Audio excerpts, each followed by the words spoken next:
El fuego del odio volvió a arder una vez más en Israel y Palestina en octubre de 2023. Fue un incendio que ya comenzó avivado, proveniente de cenizas que nunca perdieron su calor a lo largo de tantos años. Las armas que cruzaron las fronteras israelíes tenían propósitos claros ese día. Sus llamas devorarían vidas indiscriminadamente, como el fuego que avanza en el bosque destruye todo lo que toca. Dentro de las casas, ancianos que aún recordaban los horrores a los que sobrevivieron derramaron sangre en sus propios hogares. Los hombres que avanzaron sobre los cadáveres grabaron su cacería de almas, buscando sangre sin importar la edad o el sexo.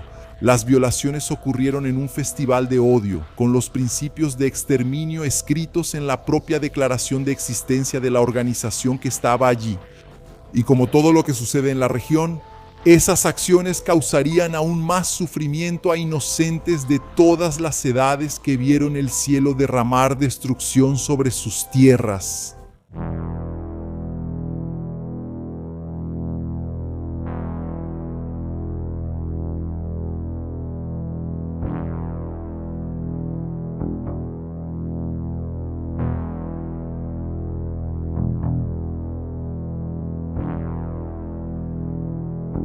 La humanidad tiene una larga historia que sigue como un camino a través del tiempo. Todo ese camino fue diseñado a partir de ambiciones que cambiaron según los ingenieros con diferentes proyectos, que ponían a sus hombres a pavimentar el suelo, con capas de odio cuidadosamente colocadas en la base de la diplomacia y la guerra. No existe ser humano que no haya pisado ese camino, aunque nadie tenga un mapa que defina adecuadamente hacia dónde va o de dónde vino. El mapa de la historia ya ha tenido diferentes diseños, con sus propias distorsiones, fruto de los prejuicios inherentes de quien lo dibuja o de quien intenta interpretarlo, o incluso de los intereses. En Medio Oriente nunca fue diferente. Los territorios donde hoy se encuentran Israel y Palestina tuvieron sus mapas dibujados por egipcios, griegos, romanos, otomanos, hasta que finalmente los británicos iniciaron el proceso de generar las fronteras más parecidas a las que tenemos hoy, un mapa que despierta pasiones paradójicas en el ser humano. Este es el mismo mapa que lleva a que una bandera del movimiento LGBT sea exhibida en una celebración durante un ataque terrorista de Hamás a Israel. Y en ese mismo tipo de evento la misma bandera es perseguida y retirada. Las banderas aparecen en celebraciones de eventos realizados por individuos reconocidos por haber matado a sus propios líderes bajo la acusación de homosexualidad. Es el tipo de sentimiento tempestuoso que lleva a una mujer a pedir que los terroristas graben con el celular en horizontal la muerte de civiles de cualquier sexo o edad. Petición hecha a personas que, sin pensar, ya han hecho amenazas por su estilo de vida y ya la habían amenazado de muerte por eso. Claro, esos sentimientos no son solo de un lado. Los cristianos muchas veces son vistos apoyando las acciones de Israel sin importar cuáles sean. Los mismos cristianos que ya han llegado a lanzar bombas contra quienes hicieron bromas sobre Jesucristo, ahora apoyan a un Estado cuya religión oficial niega vehementemente la existencia divina de aquel que es el núcleo del cristianismo. Estas pasiones requieren una explicación adicional de lo que acabo de decir. De ninguna manera se trata de querer que los cristianos estén en contra de los judíos. No se trata de querer que cualquier persona o movimiento, sin importar su vida u orientación, odie a los palestinos o sea odiado por ellos. Nunca. De ninguna manera. Simplemente es señalar, sin querer generalizar, lo difícil que es percibir todos los matices políticos y corrientes de pensamiento en el mundo. Una región con una historia tan rica y compleja, además de trágica, y cuántas personas se encienden durante esas discusiones. El odio lo dificulta todo. Transforma cualquier intento de señalar errores de ambos lados en acusaciones y gritos de islamofóbico o antisemita. Es una de las bases del odio. Acusar, apuntar con el dedo a la cara del otro, olvidando los otros 3 dedos que apuntarán hacia tu propia cara. pero así se ha hecho desde hace mucho tiempo. Una historia tan larga como la de Palestina merecería un video especial. Sin embargo, lo que se contará en este video será una historia del conflicto entre Hamás e Israel justo después del inicio de los ataques terroristas el 7 de octubre. Solo unas décadas previas serán abordadas para una breve explicación de un gran problema. Hamás, o Movimiento de Resistencia Islámica, nació a finales de los años 80 justo cuando ocurría la primera intifada. Una de las grandes revueltas de los palestinos en la que lucharon con lo que tenían contra las fuerzas israelíes. Al final de esos eventos, esta nueva organización ya se destacaba en la política de Gaza. En el momento en que su rival político, Fatah, se desvinculaba de los movimientos terroristas y admitía negociaciones para la creación de 2 estados, pero Hamás quería una resistencia armada y radical, algo que solo dificultaba las negociaciones. Del lado de Israel, había quienes tenían el mismo odio acumulado, deseando desahogarse con acciones. El primer ministro, Yitzhak Rabin, fue asesinado por un ultranacionalista judío precisamente por ceder al intentar crear acuerdos de paz. Las dificultades en la región eran muchas, pero aún empeorarían bastante. Alimentándose de la insatisfacción, Hamás prosperó mientras observaba pacientemente cómo la administración de Gaza y Cisjordania era transferida a los palestinos. La retirada de Israel en 2005 fue un momento crucial que permitió que se encendiera el faro llamando a individuos con una sola intención al tomar el poder. Hamás fue elegido en Gaza y se convirtió en el líder de facto, impidiendo que otras organizaciones ejercieran influencia. Desde entonces no ha habido otras elecciones que permitieran el cambio de poder. Sus primeros actos fueron remover las cenizas aún calientes para que el fuego de la guerra iluminara una vez más la noche en Palestina. La guerra nunca ha dejado de coexistir con la humanidad en la región. Podía dormir, pero era como una bestia cuya respiración podía escucharse durante el sueño, erizando la piel de los civiles y manteniendo a los soldados en alerta. Hamás ayudó a despertar a ese monstruo a partir de 2007 sin contribuir en nada a una situación ya difícil. Israel inició el bloqueo de Gaza construyendo cercas para impedir el paso de palestinos a su territorio con la justificación de que los terroristas pasaban libremente por ahí. Las acciones causaron la ruina del pueblo palestino. Con la miseria siempre rondando, con la muerte pisándoles los talones, el sufrimiento abrazaba el alma de los palestinos acorralados en Gaza, donde faltaba agua, energía, internet y empleos. Ese abrazo frío abrió camino a susurros que envenenaron el pensamiento con odio. Hamás se alimentó abundantemente de la miseria humana. Si sus hombres ya no cruzaban las cercas para inmolarse en casas israelíes, ahora sus cohetes eran lanzados desde zonas civiles contra otras zonas civiles. Israel respondía señalando que en el conflicto de 7 semanas, en 2014, 64 de los fallecidos eran militares israelíes y 7 eran civiles. En Israel hubo víctimas de ataques con cohetes y 2.101 murieron en Gaza, de los cuales, según la ONU, al menos 1.460 o 1.468 eran civiles. Abbas, presidente de la Autoridad Palestina, afirmó que Hamás extendió innecesariamente los conflictos en la Franja de Gaza, lo que resultó en un alto número de víctimas fatales. Además, acusó al grupo de mantener un gobierno paralelo en la región de Gaza y de llevar a cabo ejecuciones ilegales de decenas de palestinos.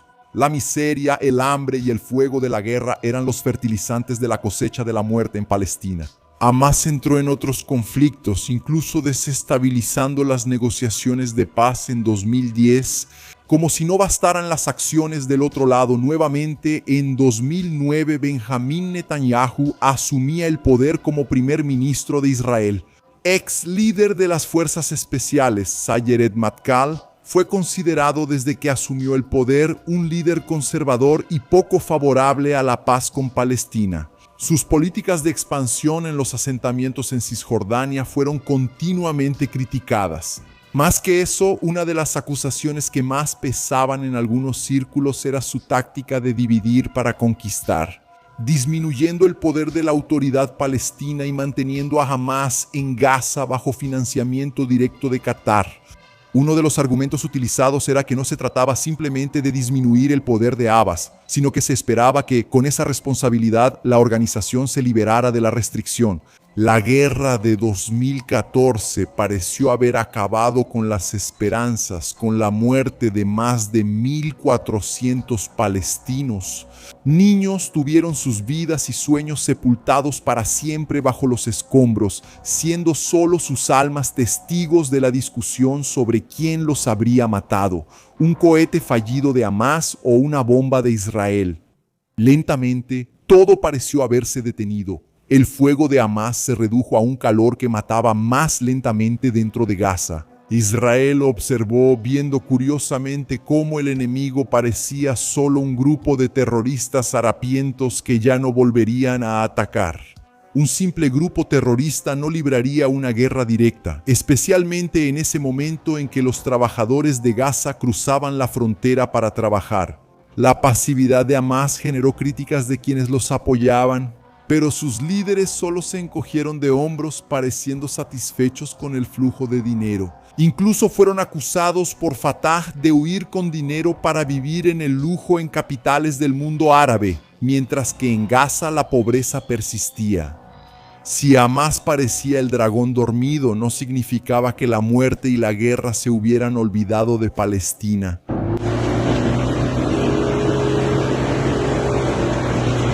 En Cisjordania, en la ciudad de Jenin, el campo de refugiados empezaba a sentir el aire pesado cuando cayeron los primeros ataques de drones. Las tropas israelíes aparecieron poco después con los blindados transportando a más de 1.000 soldados. Según el gobierno de Israel, militantes estaban planeando nuevos ataques desde ese lugar. Los vehículos atravesaron las calles pequeñas preparándose para liberar a los soldados. Los helicópteros CH-53 volaron bajos sobre la ciudad, observando cuando los hombres fueron desplegados por las calles. Los bajos, observando quando os homens foram soltos pelas ruas. Os soldados se dispersaron por el campo de refugiados, revisando autos y buscando posibles armas. Fueron avanzando dentro del campo mientras la población de Jenin observaba. Llegaron a capturar 2 vehículos de combate improvisados, probablemente usados por las brigadas de Jenin de los grupos de combatientes que se autodenominaban la resistencia local. Los conflictos con ellos pronto comenzaron, los palestinos se prepararon para el ataque de los soldados, explosivos improvisados fueron colocados en las calles para detener a los blindados. Los vehículos israelíes fueron alcanzados por el fuego al avanzar, lo que evidenciaba la dificultad de combatir en un entorno urbano preparado por los adversarios. Cuando cayó la noche, los soldados israelíes ya salían de los blindados listos para el enfrentamiento directo con las brigadas locales. Tuvieron que usar los vehículos como protección, alternando las posiciones mientras los disparos iluminaban la noche desde ambos lados. El intenso tiroteo en las calles mal iluminadas hacía más difícil el combate para los soldados israelíes frente a los palestinos que conocían bien el territorio. Los enfrentamientos continuaron durante la noche, con el avance de las tropas en gran número, entrando a las casas usando la fuerza. Los soldados avanzaron por callejones difíciles, donde cualquier curva podía convertirse en una emboscada. Lograron sus objetivos cuando rodearon una de las mezquitas del campo de refugiados. El ataque de dron despejó el área para que los soldados pudieran entrar, donde encontraron depósitos de armas dentro de los túneles. De acuerdo con el ejército israelí, los terroristas fueron eliminados y la operación fue un éxito. Otras fuentes dicen que los combatientes palestinos escaparon por los túneles, y el ejército israelí pronto se retiró de Jenin bajo protestas de la población y acusaciones de crímenes de guerra. Una vez más, se volvió a hablar de las ocupaciones consideradas ilegales en Cisjordania y que causarían aún más divergencias entre los pueblos. Hamás protestó, pero hizo poco más que una marcha. Gaza o Cisjordania aún no habían guardado silencio ni se habían quedado quietas después de eso. La inteligencia de Israel obtuvo información sobre Mustafa al-Kashtuni, uno de los líderes de la Brigada de los Mártires de Al-Aqsa. Los soldados usaron autos civiles para entrar en Jenin y rodear la casa donde estaba el líder palestino. El informe israelí habla de la resistencia de Mustafa y de las heridas de 2 soldados cuando los palestinos respondieron al fuego. Por su parte, el hombre acusado de ser líder terrorista fue herido en la cabeza, el pecho y el abdomen. La invasión se realizó rápidamente, superando la última resistencia de 2 hombres que fueron llevados por los soldados como prisioneros. El relato de los palestinos dice que Mustafa ya se había rendido y aún así los soldados dispararon. Como siempre, hay más de una versión en una guerra de información. Si la Yihad Islámica de Palestina y la Brigada de los Mártires de Al-Aqsa tuvieron conflictos como este en Cisjordania, jamás permaneció más silencioso.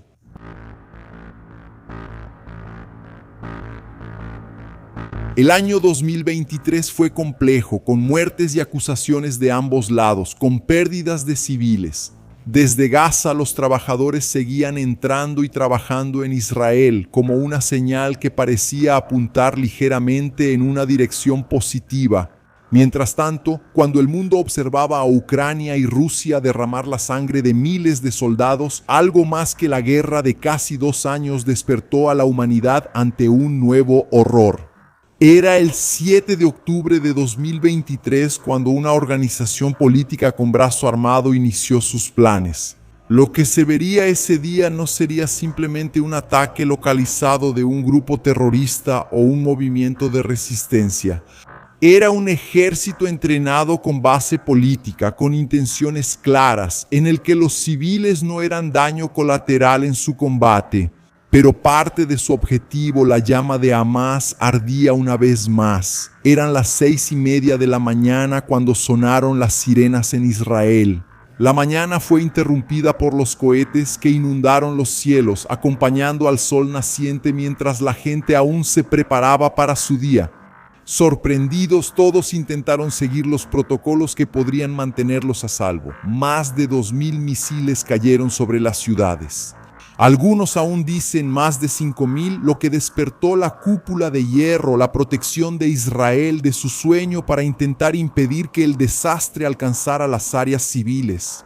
Ese fue el inicio de una operación bien planeada y entrenada con información obtenida de agentes de Hamás infiltrados entre civiles palestinos que entraban a Israel.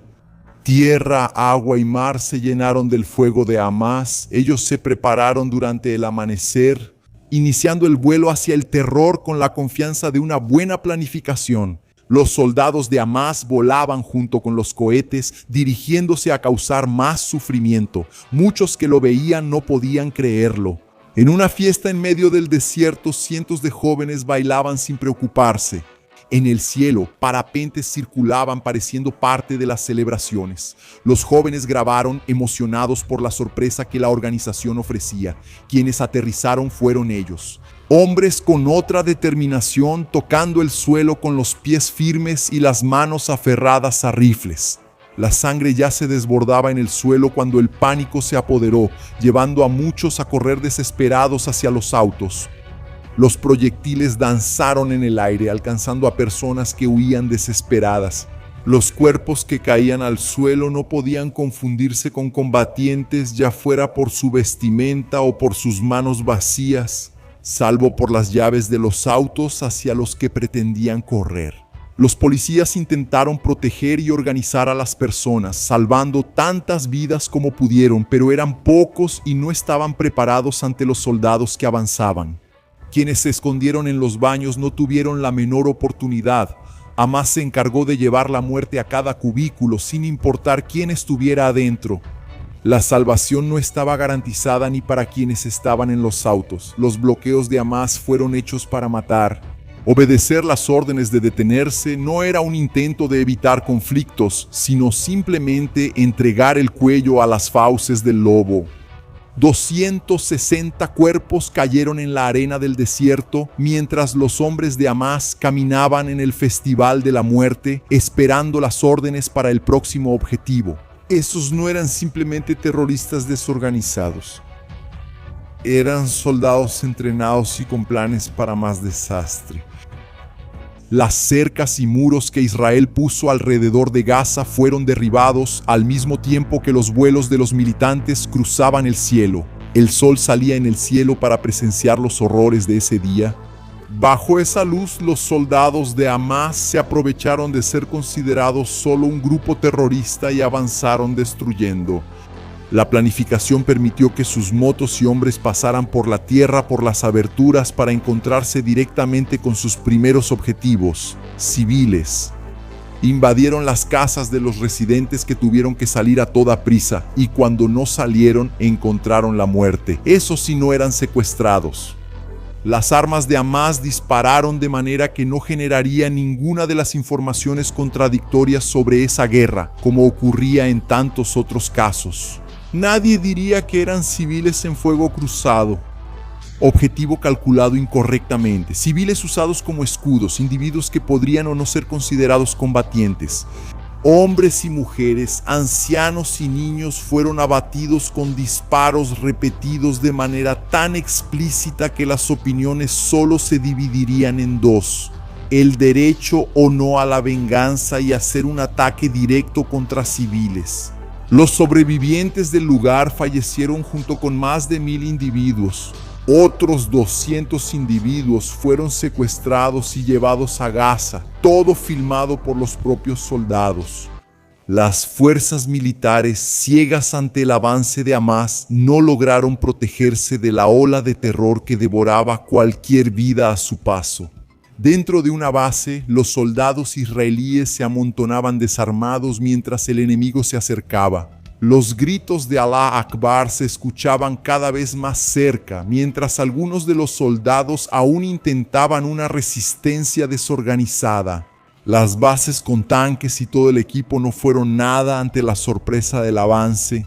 Las AKs eran el único sonido que resonaba junto con los gritos de los combatientes de Hamás. Los tanques no fueron de mucha ayuda. De esos blindados, sin la debida infantería, no pudieron hacer mucho cuando fueron tomados por sorpresa. A veces era posible percibir la desesperación en los movimientos. Mientras eran atacados, los tanques Merkava se convirtieron en presas para los drones. Hamás echó a volar sus pájaros usando munición adaptada de RPG-7 o, según algunas fuentes, munición antitanque de 85 milímetros. Los soldados que sobrevivieron sufrieron cuando la infantería enemiga corrió para quitarles la vida. Incluso los tanques más alejados sintieron el peso de la ofensiva cuando los RPGs penetraron el blindaje y los convirtieron en grandes e inútiles monstruos en llamas. Los muros de la base no detuvieron a ninguno de los enemigos. Granadas fueron lanzadas en lugares donde los soldados israelíes estaban amontonados, aún aturdidos por la sorpresa. La muerte los encontró de la misma manera en que los drones encontraron a los hombres cuando buscaban posiciones defensivas para el combate. Ninguno de ellos esperaba que los enemigos mantuvieran sus ojos implacables sobre ellos desde el firmamento para luego lanzarles fuego desde las nubes. Solo quedaba arrastrar a los hombres heridos y buscar protección y alguna forma de escapar de ese infierno. Hamás seguía avanzando sin ninguna resistencia organizada por parte de las fuerzas de Israel. De repente, una de los supuestos mejores sistemas de defensa del mundo no parecía nada ante la furia del ataque. Las imágenes eran cada vez más devastadoras. Circulaban relatos de personas que se enteraban de la muerte de sus familiares, a partir de grabaciones de las redes sociales de los fallecidos hechas por el propio Hamás. La sangre enrojecía cada vez más el territorio israelí, acompañada por el odio abundante de los enemigos que avanzaban. De manera nada sutil, Hamás y muchos de sus seguidores negaron muchas de las atrocidades después de haberlas registrado. Sí, después de que los propios soldados las registraron, llegando al punto de mostrar imágenes de bebés y niños, con sus combatientes diciendo cínicamente que todo era mentira y que las estaban tratando bien. En un claro mensaje cuando Israel comenzó su contraataque, el horror de la guerra no terminaría, quedaba más historia por contar. La reacción de Israel sería brutal, de modo que arrastraría parte de la opinión pública mundial en contra del país. Al final, más civiles terminarían muertos de ambos lados. con bombas cayendo y las almas de niños, ancianos, mujeres y hombres desapareciendo en medio de escombros y polvo, mientras lágrimas y más odio aparecerían en los rostros de quienes observaban los escombros. Así la guerra persiste, con la miseria del hombre alimentando la sonrisa blanca de la muerte.